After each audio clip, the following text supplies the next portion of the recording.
हम क्या मानते हैं मार्केटिंग का सबसे बड़ा गुरु?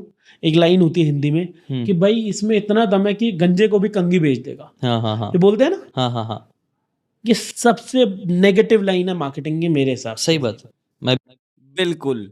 भी agree। आपको गंजे को कंघी बेचनी क्यों है? एग्जैक्टली क्यों बेचना है गंगे को कंघी? गंजे को कंघी क्यों बेचना है? आप बाल वाले ढूंढो ना। सही बात है। बिल्कुल गंजे को कंघी बेचने में 15 मिनट लगेंगे, बिल्कुल ठीक है? इससे 15 मिनट 100 बाल वाले ढूंढ लो, उनको बेचो। सही बात है। आपको ये कभी सोचना ही नहीं है कि आपको दुनिया को मूर्ख बनाना है। आप समझो सर, यूनिवर्स आपसे बहुत पावरफुल है। तो मतलब अगर आप भी सेल्स एंड मार्केटिंग लाइन में हैं तो डेफिनेटली कभी ना कभी ये बात सुना ही होगा। और मतलब मैं अपने यहाँ पे थॉट शेयर करने वाला हूँ। मैं भी इतना सुनता आया हूँ, इतना देखता आया हूँ, इतने एक्सपीरियंस के बाद मेरे को भी ये थॉट था मैं इस पॉडकास्ट को ही क्यों लिया और इस बात को भी आप क्यों छेड़ रहा हूँ भाई। बिकॉज ऑफ दैट मेरे को भी लगता था कि यार सच में अभी इस पर्सन ने जिसका 100 करोड़ वर्थ है उसने ये बात बताया, तो दैट्स वाई मैं अभी इस पॉडकास्ट को ये रिव्यू कर रहा हूँ क्योंकि मैं खुद ये देख रहा था पॉडकास्ट और फिर मेरे को ये देखने को मिला यार सच में यार मैं भी यही सोचता हूँ कि भाई क्यों बेचना है। पहली बात तो ये है आपको ये जानना चाहिए कि व्हाट इज द सेलिंग। मतलब मेरे हिसाब से वो सबसे 2% का पर्सन है जो गंजे को कंघी बेचना चाहते हैं और बेच भी देते हैं। मैं आपको बताता हूँ उसका नुकसान क्या होता है, लॉन्ग टर्म क्या इफेक्ट होगा और एग्जैक्टली और कोई मानता होगा ये हीरो है यार, गंजे को कंघी बेच दिया, you are the good sale person. It is true. What is this buddy? मतलब एक तो ये है कि सेल्स का मतलब बिल्कुल ही ये नहीं होता कि आप गंजे को कंघी बेच दो। सेल्स का मतलब ये होता है भाई कि वैल्यू टू वैल्यू ट्रांजेक्शन्स। मतलब आप गंजे है उसका जो कंघी का जरूरत ही नहीं है उसको वो बेच दिया, तो you are a good sales person. आपको लगता है कि आप गुड सेल्स पर्सन हो अगर कोई बेचता है तो? भाई उससे अच्छा तो जिसको जरूरत है जो बाल वाले है उसको बेचो। गंजे को भाई बिग बेचो ना, उसको उसको बाल बेचो ना अगर बेचना ही है तो, जो अगर इफ पॉसिबल तो।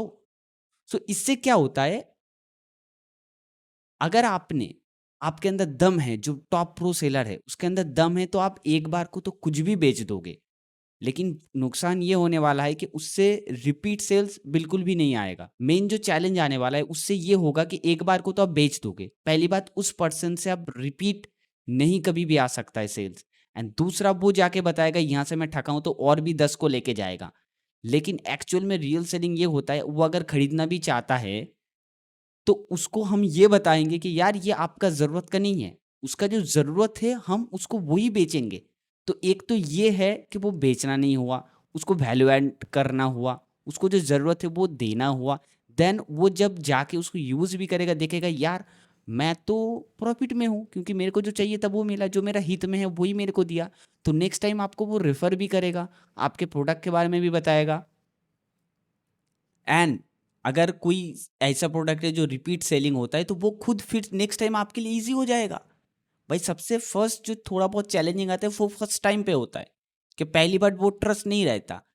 ऐसा भी होता है जब हम बोलते हैं कि ये आपका हित में, कभी भी ट्रस्ट नहीं होता क्योंकि lot of the bad experience हुआ होता है। तो तब वहाँ पे डिफिकल्टी होता है कि अच्छा बोलने के बावजूद, सही चीज़ देने के बावजूद वो नहीं होता है। तो वहाँ पे क्या करते हैं कि फर्स्ट प्रोडक्ट एक बार अच्छे से दे दो, यही कोशिश रहता है जो सही चीज़ों का, कि एक बार यूज़ करो फिर आपको पता चलेगा आपका हित में कितना है। उसके बाद तो आप फिर ऐसे ही ले लोगे क्योंकि पता चल गया कि दिस इज़ बेनिफिट, मतलब हमारे लिए बेनिफिट है। तो कोई भी सेल्स पर्सन है, कोई भी मार्केटिंग पर्सन है, एक ही चीज़ काम करता है अकॉर्डिंग टू मी कि भाई आप देने क्या निकले हो, क्या वैल्यू ऐड करने निकले हो, ना कि वो 2% का गरीब, 2% का पर्सन जिसको सिर्फ अपना बिल भरना होता है, इसीलिए किसी को भी कुछ भी झूठ बोल के कुछ भी काट डालता है, कुछ भी चिपका देता है। तो अगर आप जॉब करते हो या बिजनेस करते हो, वट एवर चीज़ आप करते हो, कहीं ना कहीं बेचने का फील्ड में अगर आप हो, आपके लिए सबसे इजी यही है लॉन्ग टर्म के लिए, जो आप सोच भी नहीं पाओगे बाद में किस लेवल का इजी हो जाने वाला है, कि आप जो दे रहे हो किसके दे रहे हो, क्या हित में है। जो भी आपका सर्विसेज है, प्रोडक्ट है, चाहे आपका खुद का हो या आपका कंपनी का बिहाफ पे ही हो, कि क्या मैं वैल्यू ऐड कर सकता हूँ, क्या मैं दे सकता हूँ। सो मतलब रिसेंटली मेरे को ये ना ये एक पूरा जॉनरा है, एक पूरा पूरा एक एक इस तरीके का बहुत सारे पर्सन है जो सेल्स को टफ मानते, डिफिकल्ट मानते। उसका एक बहुत वैलिड रीज़न भी है। रिसेंटली मैंने एक पर्सन के साथ बैंक में बातचीत हुआ, तो मैं भी गया वहाँ पे, तो मेरा कुछ पर्सनल इशू था, वो क्रेडिट कार्ड का एक डिपार्टमेंट था, तो उसके साथ थोड़ा बहुत लिंक बिंक था, तो मैंने बातचीत किया। तो उनका माइंड में एक ही प्रेशर होता है कि टारगेट फुलफिल करना। उनका यही फियर रहता है कि मेरे को इतना क्रेडिट कार्ड बेचना है, और उनके लिए वो डिफिकल्ट है। मतलब मैं सोच रहा था डिफिकल्ट क्यों है, सेल्स तो डिफिकल्ट नहीं है, फिर डिफिकल्ट क्यों है? डिफिकल्ट इसलिए है, उनका ऊपर से ऑर्डर आता है कि भाई इतना आपको लिस्ट दिया, किसी ना किसी को आप कैसे नहीं सेल कर पा रहे हो? भले ही उसका बेनिफिट में हो, बेनिफिट पे ना हो, आप समझाओ, पढ़ाओ, मतलब कुछ भी करके बेचो।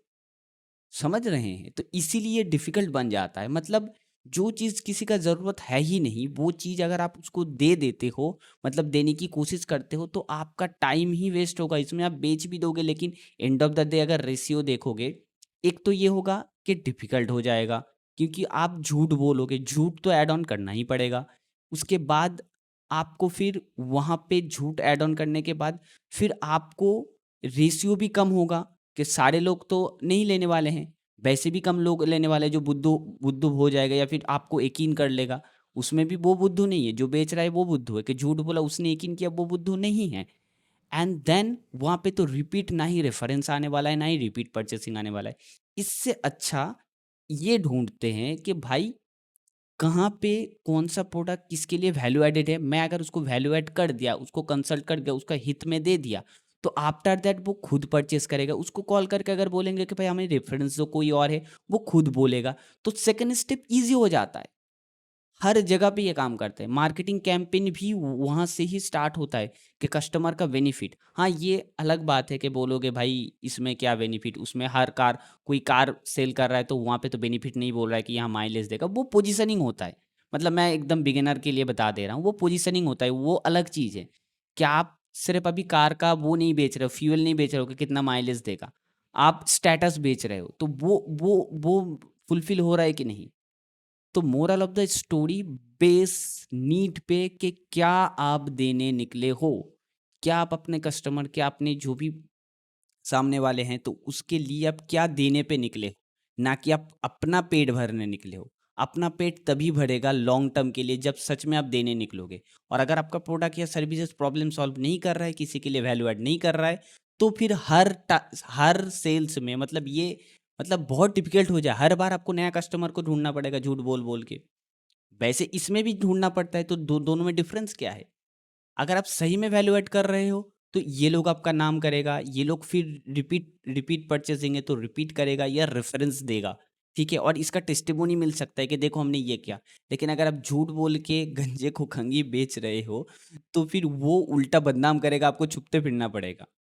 सो ज़्यादातर यहाँ पे ये होता है कि जहाँ पे बेचने का बहुत प्रेशर होता है, let suppose may be, I don't know exactly, और एग्जैक्टली किसी को टारगेट नहीं करना चाहिए, but just are I credit card से लेकर के कुछ पॉलिसी, मतलब कुछ भी बोल के बेचो। इवन देन ये इस तरीके से ही होता है, क्योंकि उसका कंपनी के साथ कोई इमेज का लेना देना नहीं होता। एकदम नीचे लेवल के मैं झूठ बोल के निकल जाऊँ, कंपनी संभलेगा। तो यहाँ पे हायर अथॉरिटी जो है, उनको अपना सेल्स ट्रेनिंग टीम को अच्छे से ट्रेन करना चाहिए, क्या बेच भी सही चीज़ बोल के दो। लेकिन कई बार लालच में भी ऐसा होता है, अच्छे कंपनी होने के बावजूद भी यहाँ पे ये हो जाता है कि वो अपना जो टारगेट अचीव है, अपना लालच में भाई कुछ भी किसी को भी पकड़ रहा है।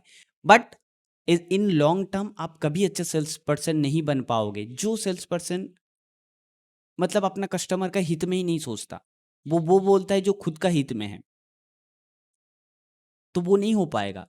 तो एक गुड प्रो सेल्समैन कौन होता है? जो सबको बेच सकता है। उसका अलग रीज़न है। मैं ये नहीं बोल रहा हूँ कि आप अर्जेंसी मत सीखो, आप ऑफरिंग देना मत सीखो, आप हाँ बुलवाना जो बेसिक टेक्निक होता है, वो मत करो। वो तो करना ही है, क्योंकि कस्टमर कभी-कभी अनकॉन्शियस होता है ना? कभी-कभी कस्टमर अनकॉन्शियस होता है, वो अलग चीज़ है। लेकिन towards the giving the value, let's suppose what is the urgency? मैं थोड़ा-सा डीप डीप बहुत ज़्यादा डीप नहीं जाऊँगा, थोड़ा-सा बात करता हूँ कि what is the urgency? Urgency नहीं होता है तो सेल्स में इफेक्ट आता है। यहाँ पे सीखना है कि लेट्स सपोज 1000 का कोई प्रोडक्ट है, ठीक है?